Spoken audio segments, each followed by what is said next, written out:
Host Michael August. Michael, here's our topic, and I'm really excited. What are the top high impact moves that consistently separate small business owners who for hope for a good year versus those who engineer one, Michael? So it's an interesting topic. It's a mouthful, but it makes sense. Yes, and you know what? We can boil it down to five simple areas that they could hone in on to have a great year, to engineer and design that great year. This is a saying that I've had for years. Somebody's going to have the best year of their life. Might as well be me, right? You can have the best year of your life, but oftentimes it's a choice. It's not a matter of circumstance. You have to be very deliberate about it. And on that note, there are a few things that business owners, all business owners, can really focus on to have that great year, that best year ever. I had my best year ever last year, and my focus last year was not on having the great year ever. It was all about surviving a deadly disease. And yet we still had our best year ever by far. And these are some of the things that we've done, but these things are concepts that every business owner should be on top of. So let's get started. Number one, you need to get financially boring on purpose. Well, what does that mean? Right? So the most profitable businesses aren't financially exciting.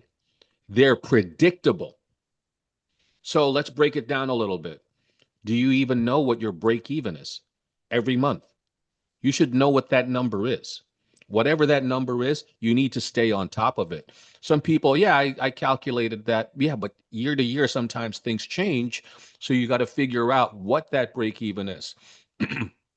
Tracking your margins, specifically gross margin, not just as a company, but by product, by service. Can you break it down to those levels, right? So this is what we're talking about when we're talking about getting boring financially. Um, another key indicator, well, another important thing, cash. Cash is king. Build a 3 to 6 month cash buffer. When I say that, I don't mean like have a line of credit available. I mean have the cash available. Why? Because it reduces bad decisions, stress, forced discounts, right? And they say predictable cash is leverage. So that's the first part. Get financially boring. Second, simplify. Simplify to what actually makes your company money. A lot of times, businesses are offering too much, or they don't know that their offerings are money losers. Mm. That's terrible, right? So the whole thing is you want to generate positive cash flow. You got to know which services, products are generating that positive cash flow. So identify the top 20% of your clients, your products, producing 80% of the profit, right? So the whole 80-20 theory. You get 80% of your profits from 20% of your clients. Do you know which ones those are? Very important, Mm. right? Which of those clients are generating the most profits for you? Similarly, which of your services, which of your offerings are generating that 80% of profit for you? It really, really allows you to work efficiently. I know that, I used to what you call wholesale in the financial world, and I'd have hundreds of advisors all over the Northeast regions. And we led the company in production in my last year. You know why? Because I focus on the top 20 producers, top 20% of producers who generated 80% of my production, my team's production. So, very, very simple. On simplifying, raise prices or cut loose the stuff that generates low margins. Nothing wrong with that. Okay. But you got to know what they are and you have to have a plan for them. Create one clear flagship offer. So, focus will scale faster than hustle. Focus will scale faster than hustle. And complexity kills growth. These are sayings that I think would help us and serve us well in the long run and in the near run, in near term, excuse me. So that's number two. Simplify, to what actually makes money. Third, tax strategy first, not last. We talk about this in different ways over the past few months, Neil. Listen, this is something that people deal with at the end of the year, and we're saying consider it at the beginning of your year. All right. Most owners do taxes instead of planning. We should be planning. So, what to do? Meet with a very proactive tax strategist, maybe like us, before Q2, right? So, meet with someone in quarter number one. Second, evaluate your entity structure. You might be an S corp now, but should you remain an S corp? Partnerships, etc. Just take a look at it. See if your business changed enough that you would reconsider the way you're structured. Pre-decide how profits will be deployed or sheltered, excuse me. So something really worth your time, because sometimes it's good to invest your profits when you know they're coming in. So, we are careful with that, especially this year. We're going to be deploying a lot of our profits. Okay. But the bottom line on that is the IRS rewards planning, not effort. All right. And the difference is huge for some people. It could be in the millions, it could be tens, hundreds of thousands. And so, number three is tax strategy first, not last. Okay. Proactive. Number four, build systems that replace you, not just your staff. So, what does that mean? If the business stops when you stop, you don't own a business, you own a job. I'll repeat that. If the business stops when you stop, you don't own a business, you own a job. So, what do? Document your top 5 recurring processes. So, you're big on this. Use automation or AI or standard operating procedures before you consider hiring new people. Right there. SOP is so important because Absolutely. without the SOP and be able to get it together and understand it and the nuances, I recommend anyone before they hire somebody to understand the nuances of the business straightforward so that they can have that duplicated. If it's something that can't be duplicated, you have to allot the time that you are needed for the business. But everything else should be able to be outsourced at one point in time. But it can't be outsourced till you have the cash flow. So all these things that Michael's saying, the problem is you have to take it one step at a time. It can't happen all at once, depending on the size of your business. And then cash flow is always the issue. So that's why you have to have the right bookkeeping. That's why you have to know when your leads are, when your sales process is. How long does it take you to close? Because you could say, I'm going to go borrow 50 grand or 100 grand or more. I gotta turn this around in 6 months or in 2 days. You need to know if you can. A lot of times people Yes. just go and roll the dice as an entrepreneur and say, okay, I know it's going to work out for me. So these are what you're talking to can be covered under one word: systems, right? System. You know what someone said system means?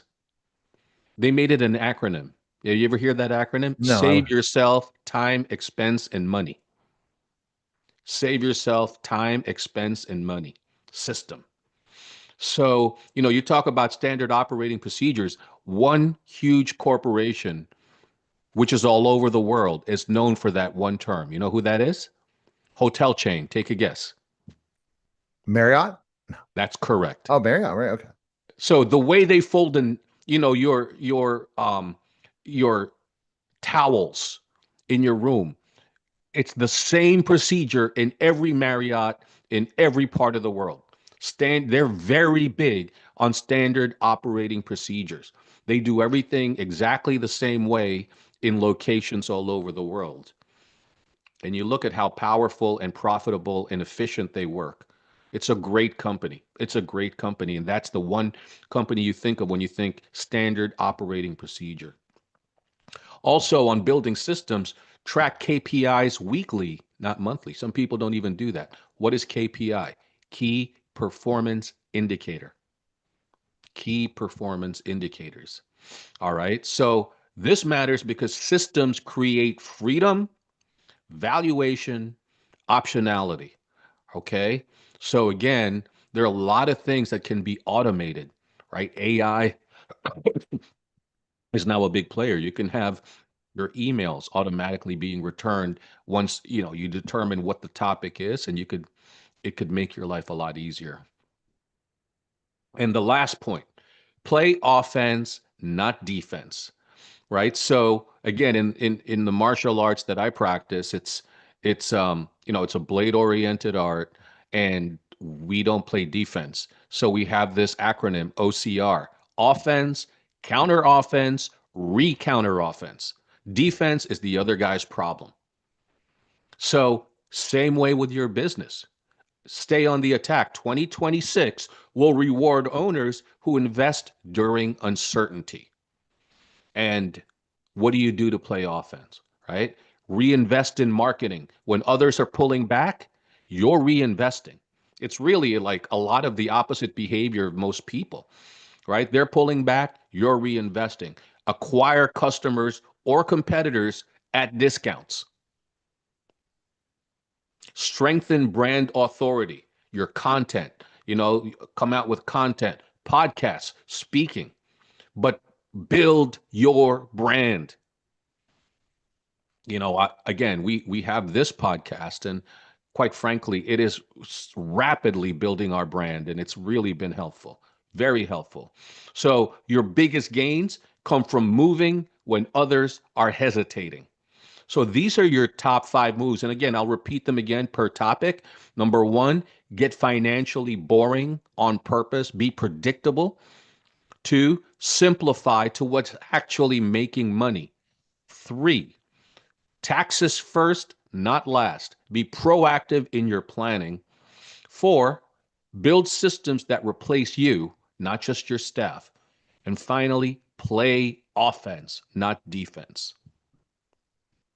Wow. I could go over one of these each topic in detail. That's for sure, Michael. So we will have to address some of these. I think that the thing is, so many people say, well, I hired a business coach.